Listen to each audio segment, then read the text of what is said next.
Em nome do Pai, do Filho e do Espírito Santo. Amém. O anjo do Senhor anunciou a Maria, ela concebeu do Espírito Santo. Ave Maria, cheia de graça, o Senhor é convosco. Bendita sois vós entre as mulheres, bendito é o fruto do vosso ventre, Jesus. Santa Maria, Mãe de Deus, rogai por nós, pecadores, agora e na hora de nossa morte. Amém. Eis aqui a serva do Senhor, faça-se em mim segundo a vossa palavra. Ave Maria, cheia de graça, o Senhor é convosco. Bendita sois vós entre as mulheres, bendito é o fruto do vosso ventre, Jesus. Santa Maria, Mãe de Deus, rogai por nós, pecadores, agora e na hora de nossa morte. Amém. O Verbo divino se fez carne e habitou entre nós. Ave Maria, cheia de graça, o Senhor é convosco. Bendita sois vós entre as mulheres, bendito é o fruto do vosso ventre, Jesus. Santa Maria, Mãe de Deus, rogai por nós, pecadores, agora e na hora de nossa morte. Amém.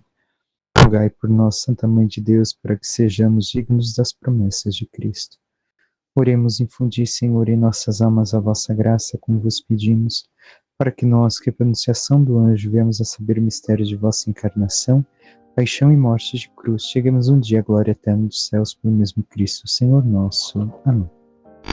Caríssimo irmão e irmã, hoje meditamos o terceiro domingo da Quaresma.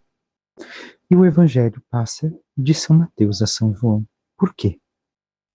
Porque estamos justamente no ano onde liturgicamente se recorda as leituras que na antiguidade cristã, e até pouco tempo atrás, se utilizava para os catecúmenos, aqueles que seriam batizados na noite do Sábado Santo.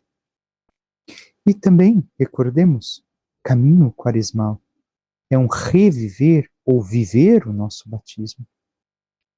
Muitos de nós fomos batizados quando crianças e, por conta disso, não tínhamos, entre aspas, consciência daquilo que nos chamava a ser o Senhor. Porém, hoje já somos adultos, temos uma consciência formada e podemos tomar consciência daquilo que é o nosso batismo, da nossa relação com Deus, daquilo que Deus tem a nos dizer. E é nesse espírito, irmão e irmã, que nós agora avançamos cada vez mais também na nossa Quaresma, nestas semanas. E tenhamos em conta, então, recordo uma vez mais, que é a preparação dos catecúmenos para o batismo. E é o Senhor que faz este percurso conosco para vivermos o nosso batismo. E tudo que tratará a liturgia hoje, nas suas leituras, é justamente o Espírito Santo. Onde, quando, como se fala dele? Vejamos, a primeira leitura é tirada do livro do Êxodo. Diz, naqueles dias, o povo, sedento de água, murmurava contra Moisés e dizia: por que nos fizeste sair do Egito? Foi para nos fazer morrer de sede, e a nós, nossos filhos e nosso gado? Moisés clamou ao Senhor, dizendo: que farei por este povo? Por pouco não me apedrejam. O Senhor disse a Moisés: passa diante do povo e leva contigo alguns anciãos de Israel. Toma tua vara com que feriste o rio Nilo e vai. Eu estarei lá diante de ti, sobre o rochedo, no monte Horebe. Ferirás a pedra e dela sairá para o povo beber. Dela sairá água para o povo beber. Moisés assim fez na presença dos anciãos de Israel, e deu àquele lugar o nome de Massa e Meriba, por causa da disputa dos filhos de Israel, e porque tentaram o Senhor, dizendo: o Senhor está no meio de nós ou não? Uma leitura breve de poucos versículos, em comparação com o Evangelho, que é bem mais longo, mas que nos mostra justamente a ação do Espírito. Tenhamos em conta, o povo saiu do Egito, está no deserto e agora sente sede. Não confia no Senhor uma vez mais. Viram tantos prodígios que o Senhor realizara e não confiam nele. E antes de darmos continuidade, vejamos mais um ponto da história da salvação. Adão semana retrasada, Abraão, semana passada, hoje Moisés. E Moisés enfrenta o povo justamente nesse embate de Massa e Beria. O povo não confia no Senhor. Acha que o Senhor vai faltar uma vez mais. Pede ao Senhor. Tenhamos em conta, a água aqui é o símbolo do Espírito Santo. A vida nova, a vida em si. Recordemos, o Espírito pairava sobre as águas.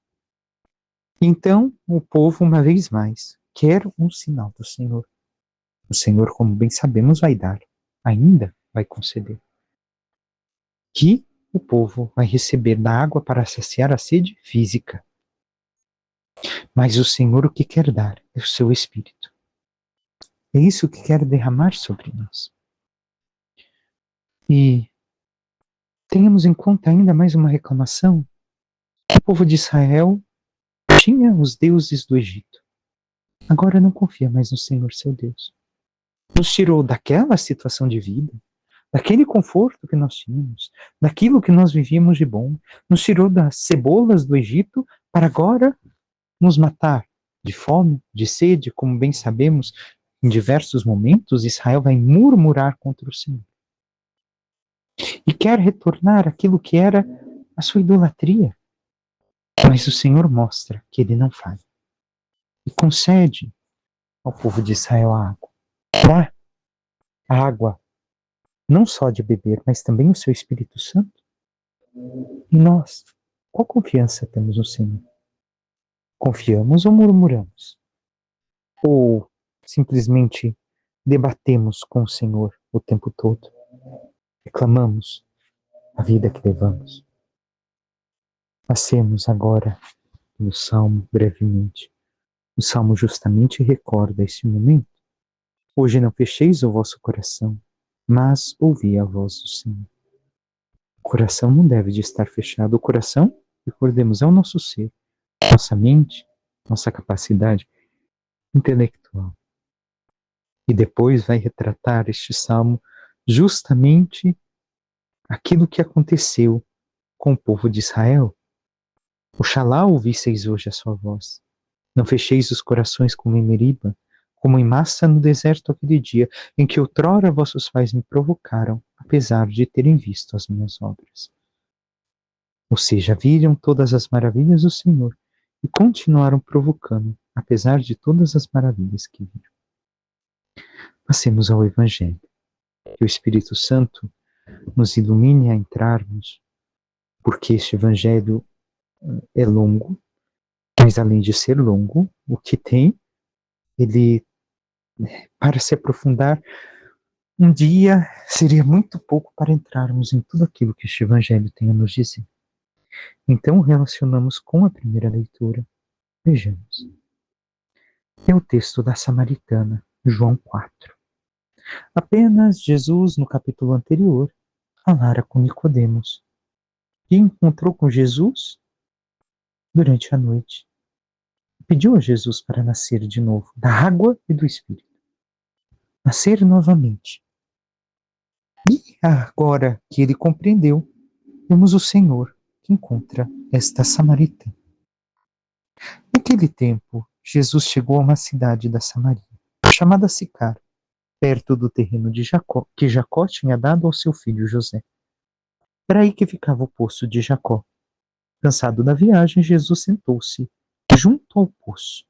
Era por volta do meio-dia. O primeiro fato está aqui neste versículo. Qual é? Ora, Jesus se encontra com a mulher, com a samaritana no poço. Isto é sinal de matrimônio.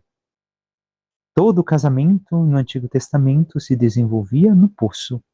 Jacó, José e tantos outros no Antigo Testamento.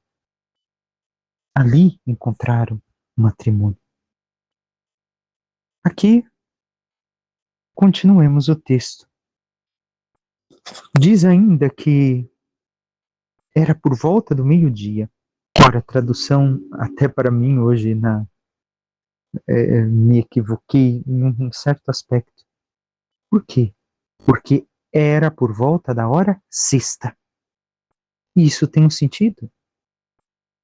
Não é somente a questão da luz que Jesus está iluminando, mas é 7 menos 1. Se aproxima da perfeição. Se está chegando à perfeição. Qual perfeição? Do encontro de Deus com o seu povo. Ora, onde mais vamos escutar? Jesus foi crucificado na hora sexta. Então, a perfeição que vai se dar com a paixão, com a morte de cruz, com o amor totalmente entregue de Jesus por nós. E tenhamos em conta, chega uma mulher da Samaria para tirar água. Jesus lhe disse, dá-me de beber. Quem, em sã consciência, iria no sol, a pique, a colher água de um poço? Ora, não é somente o fato que aconteceu, mas aqui está a indicar este sentido espiritual, recordemos, por isso que São João é representado como uma águia, porque enxerga muito mais distante que qualquer um poderia enxergar espiritualmente.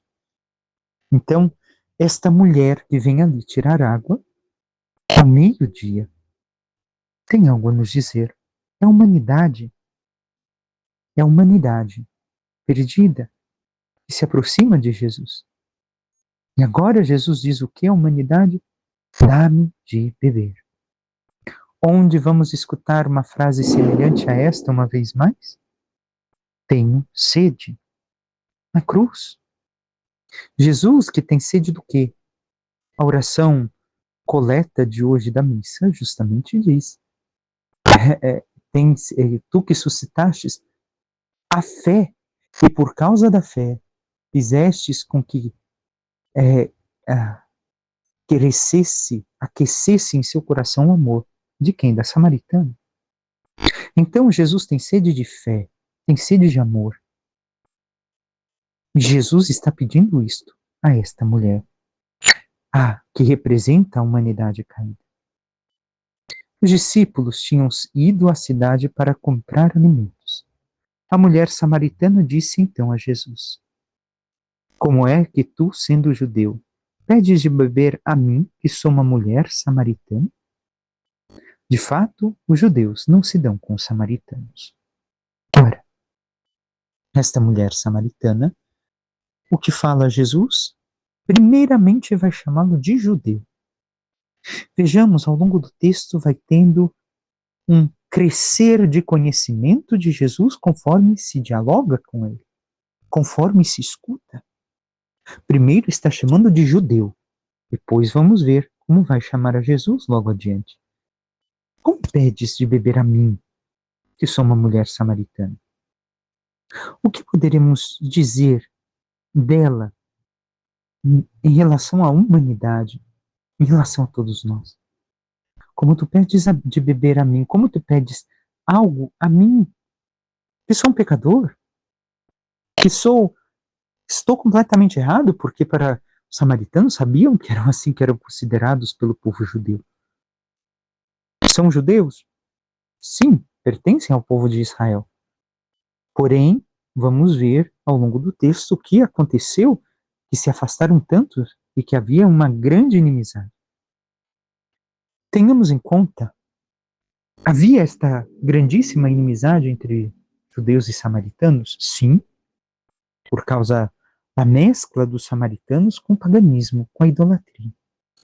Porém, quando se tinha uma necessidade, uma carestia de água ou alguma outra dificuldade na plantação em Israel, eles podiam celebrar as festas junto com o povo da Samaria e até mesmo tomar da água do poço do povo da Samaria.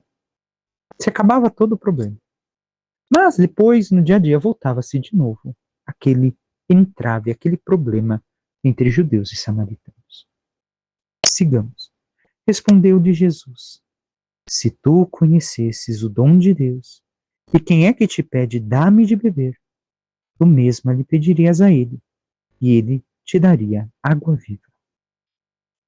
Jesus está dizendo, se tu tivesses Recordemos intimidade, amor íntimo com o dom de Deus. Quem é o dom por excelência? O próprio Cristo. E que é Ele que está te pedindo, dá-me de beber, dá-me do teu amor, dá-me da, dá-me de ti, dá-me a tua alma. Tu mesma pedirias a mim, Jesus dizendo, e Ele te daria água viva. Jesus está falando do Espírito Santo. A mulher vai começar a falar uma vez mais do poço. E ali é uma água parada, por consequência, uma água morta. Mas Jesus está falando mais profundo. Ela fala um nível humano. Jesus está falando um nível espiritual. Jesus quer dar uma água que dá vida, que transforma, e aqui é o próprio Espírito Santo uma vez mais. A mulher disse a Jesus, primeiro chamou de judeu, agora, Senhor, nem sequer tens balde, o poço é fundo. De onde vais tirar a água viva? Por acaso és maior que o nosso pai Jacó, que nos deu o poço e que dele bebeu, como também seus filhos e seus animais? Vemos que ela seguiu falando no grego, a palavra que dita água, a água do poço, é água de beber. A palavra usada por Jesus é uma água viva. Então, ela o questionou em que sentido? O Senhor não tem como tirar nada. O Senhor não tem como me oferecer nada. O poço é fundo. Ora, o poço tinha cerca de 30 metros, ainda existe, ainda se pode beber a água do poço de Jacó. 30 metros de profundidade. Como vai tirar água daí, deste poço de Jacó? Qual é o poço? Tenhamos em conta, aqui é a lei de Moisés. E para os samaritanos, somente a lei de Moisés. Eles não reconheciam os profetas de Israel.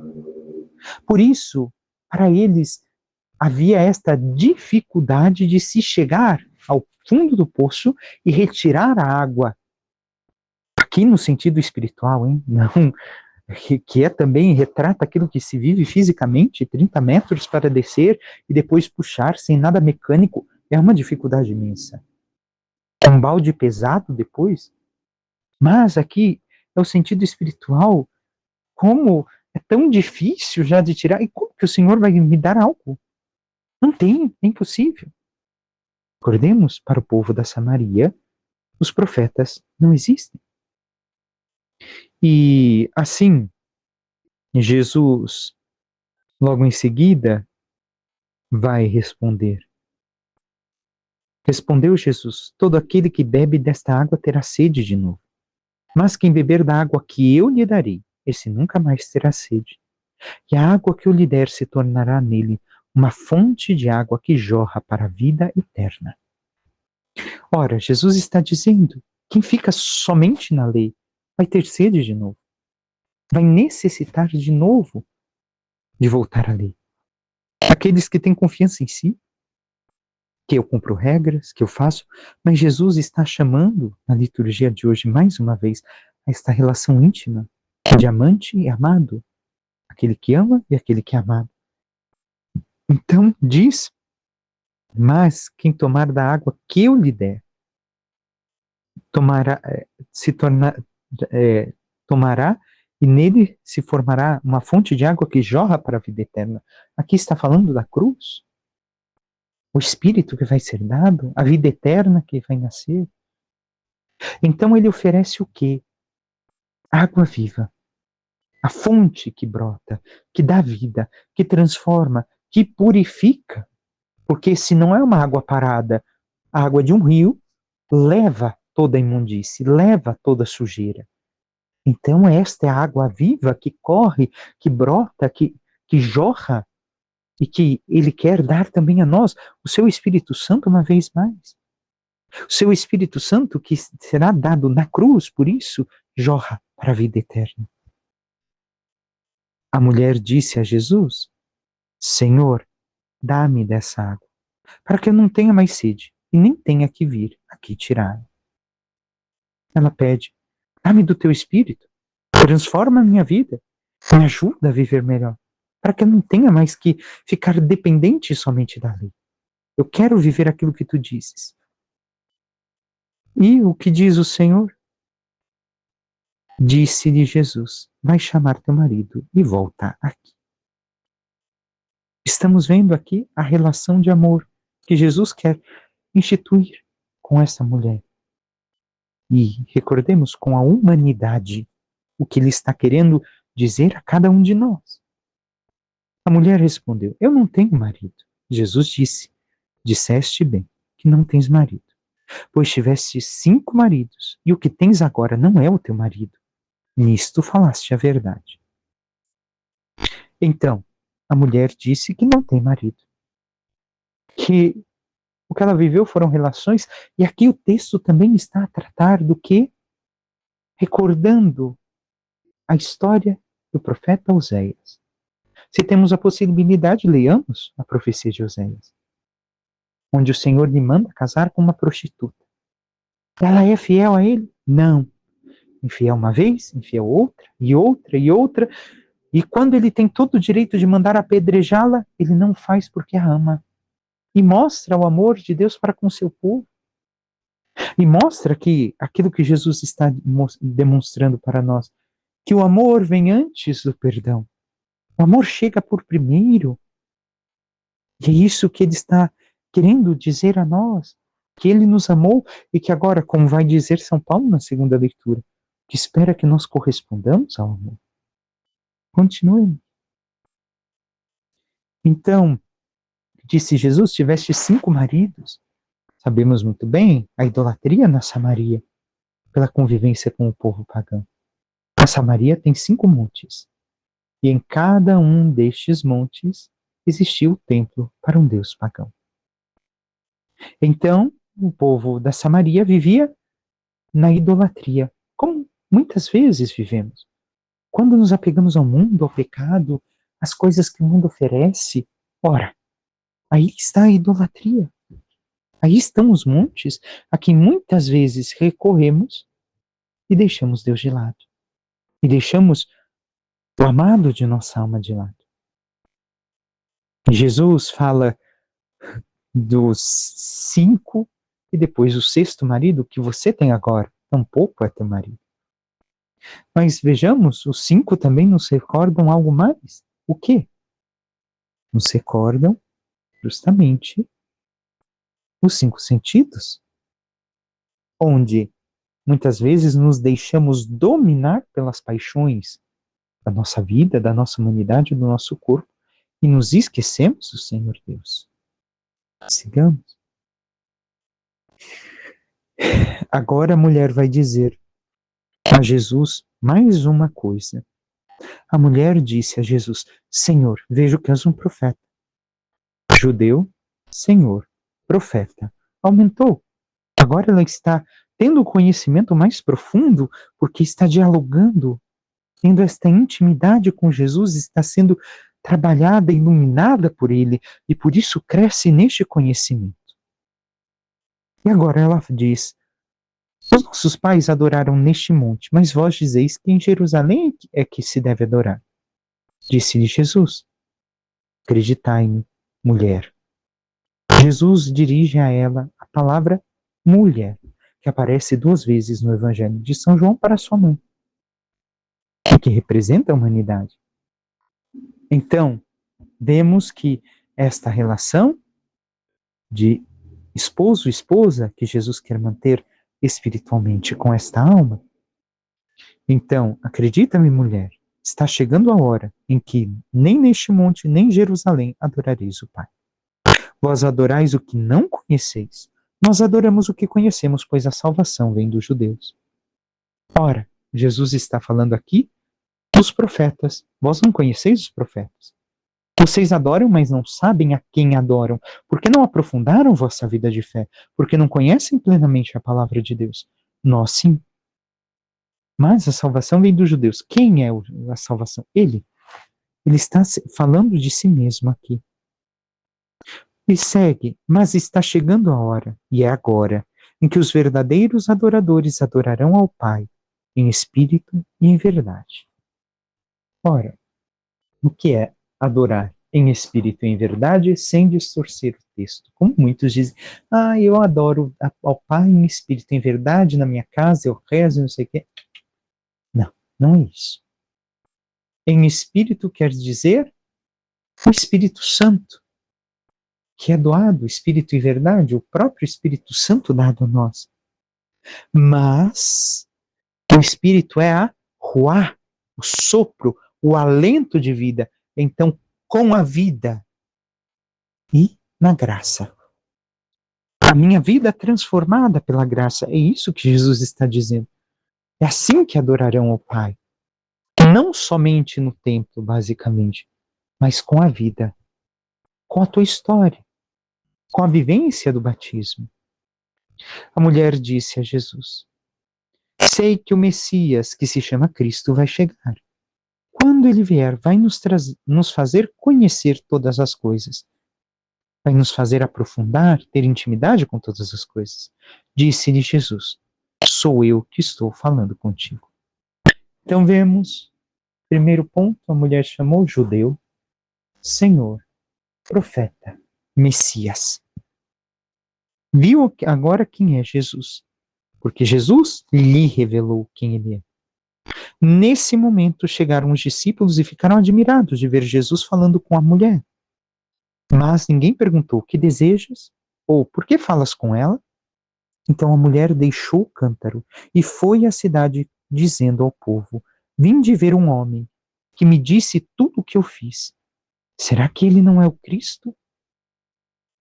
Ela deixou o cântaro, já não bebe mais do poço, já não bebe mais daquilo que era difícil de ser atingido, da lei sem o Cristo. Mas agora bebe da fonte direta, bebe do próprio Espírito Santo para entrar na lei. Não lhe falta mais os profetas, porque Jesus lhe revela através agora do próprio Espírito Santo, e Jesus deu toda a abertura para que o povo da Samaria começasse o seu processo de conversão. E ela sai dizendo a todos, revelando a todos a humanidade que convertida pelo encontro íntimo com o Senhor, desposando o Senhor, agora revela a todos o que aconteceu, para que também eles venham ao Cristo. E nós, irmão, também vivemos assim a nossa experiência? Bebemos da fonte da água viva do próprio Espírito Santo que nos é dado, que nos foi dado pelo batismo, e nos deixando iluminar interiormente, crescendo na vida espiritual, no amor, na entrega ao Senhor. Nós vivemos aquilo que o Senhor nos pede? Amamos e revelamos Ele também aos demais com a nossa vida e com nossas palavras? Agora segue o texto dizendo: o povo saiu da cidade e foi ao encontro de Jesus. Enquanto isso, os discípulos insistiam com Jesus, dizendo: mestre, come. Jesus, porém, disse-lhes: eu tenho um alimento para comer que vós não conheceis. Os discípulos comentavam entre si: será que alguém trouxe alguma coisa para ele comer? Disse-lhe Jesus: o meu alimento é fazer a vontade daquele que me enviou e realizar a sua obra. Não dizeis vós: ainda 4 meses e aí vem a colheita? Pois eu vos digo: levantai os olhos e vede os campos. Eles estão dourados para a colheita. O ceifeiro já está recebendo o salário e recolhe o fruto para a vida eterna. Assim o que semeia se alegra junto com o que colhe. Pois é verdade o provérbio que diz: um é o que semeia e outro o que colhe. Eu vos enviei para colher aquilo que não trabalhastes. Outros trabalharam e vós entrastes no trabalho deles. Jesus está falando: qual é o seu alimento? Fazer a vontade do Pai. Mais do que qualquer coisa. E logo em seguida, os discípulos, sem entender nada, Jesus começa a dizer-lhes tudo isso. Ora, sabeis ler os sinais. Daqui 4 meses vem a colheita. Jesus está dizendo: olhai o campo, estão dourados para a colheita. Olha os samaritanos que estão vindo ao meu encontro. Estão preparados para serem colhidos, para serem recolhidos no celeiro, serem levados ao céu. E aqui uma coisa antes de seguir esta mesma meditação. Ao início falava que Jesus estava cansado, não era fisicamente, mas era, digamos, o desgaste do anúncio do Evangelho. É por isso que Jesus para ter o diálogo com esta mulher. E então Jesus fala, olha, vós vistes? E de escolher aquilo que vós não trabalhastes. Participais do trabalho de outros, de quem? De Jesus e dos profetas. Se revelando e revelando tudo agora para todos. E segue. Muitos samaritanos daquela cidade abraçaram a fé em Jesus, por causa da palavra da mulher que testemunhava. Ele me disse tudo o que eu fiz. Então, a fé veio pelo ouvir. Escutaram a mulher e chegaram à fé em Jesus. Por isso, os samaritanos vieram ao encontro de Jesus e pediram que permanecesse com eles. Jesus permaneceu aí 2 dias. E muitos outros creram por causa da sua palavra. E disseram à mulher, já não cremos por causa das suas palavras, pois nós mesmos ouvimos e sabemos que este é verdadeiramente o Salvador do mundo. Messias e agora Salvador do mundo. Vemos o que aqui? Que depois de escutarem a Jesus, eles disseram, nós ouvimos e sabemos. Necessitamos ter ouvidos abertos para escutar o Senhor, para saber realmente o fato da sua revelação em nossas vidas. Mas quanto tempo temos para escutar o Senhor na meditação, na oração, para que Ele nos fale, assim como falou aos samaritanos, e eles se converteram?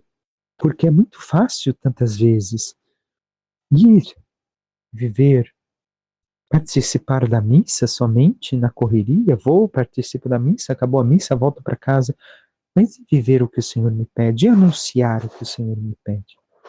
Quanto eu tenho feito? Por fim, a segunda leitura, onde São Paulo nos mostra a justificação que aconteceu por meio do Senhor. E o que acontece? Por ele tivemos acesso pela fé a esta graça, na qual estamos firmes e nos gloriamos na esperança e da glória de Deus. Qual glória? Na esperança dos céus, na expectativa dos céus. E a esperança no céu não decepciona, porque o amor de Deus foi derramado em nossos corações pelo Espírito Santo que nos foi dado. Com efeito, quando éramos ainda fracos, Cristo morreu pelos ímpios no tempo marcado. Dificilmente alguém morrerá por um justo. Por uma pessoa muito boa, talvez alguém se anime a morrer. Pois bem, a prova de que Deus nos ama é que Cristo morreu por nós quando éramos ainda pecadores. Então o Espírito Santo foi derramado sobre nós. E, quando éramos fracos, Jesus morreu por nós no tempo oportuno. Por isso falávamos da hora sexta, 7 menos 1. Mas também tenhamos em conta o quanto Cristo nos amou, ao ponto que, ainda quando nós não o conhecíamos, Jesus nos amava, esperando que nós nos convertêssemos para a nossa salvação. Mas devemos de recordar, Cristo nos amou por primeiro. Antes que eu me movesse para a conversão, Jesus já me amou. Agora que eu me converti, iniciei meu processo, Jesus pede que eu ame. Mas nós, o quanto estamos dispostos a amar ao Jesus, ao Cristo? E amar aqui, a ponto de dar a nossa vida por Ele, como Ele deu a sua vida por nós? Peçamos à Santíssima Virgem Maria, nossa Mãe, que interceda por cada um de nós e nos ajude a cada vez mais vivermos tudo aquilo que o Senhor nos ensina, tudo aquilo que o Senhor nos oferece, para que, crescendo na sua graça, no seu amor, possamos nos abandonar plenamente a este amor autêntico, este amor esponsal, para que caminhando e crescendo na santidade, um dia cheguemos à glória dos céus.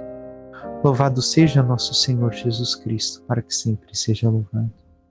Por intercessão da Santíssima Virgem Maria, de todos os santos e anjos de Deus, desça sobre vós, vossas famílias, vosso trabalho e tudo que vos pertence. A bênção do Deus Todo-Poderoso, Pai, Filho e Espírito Santo. Amém. Um santo e abençoado dia a todos.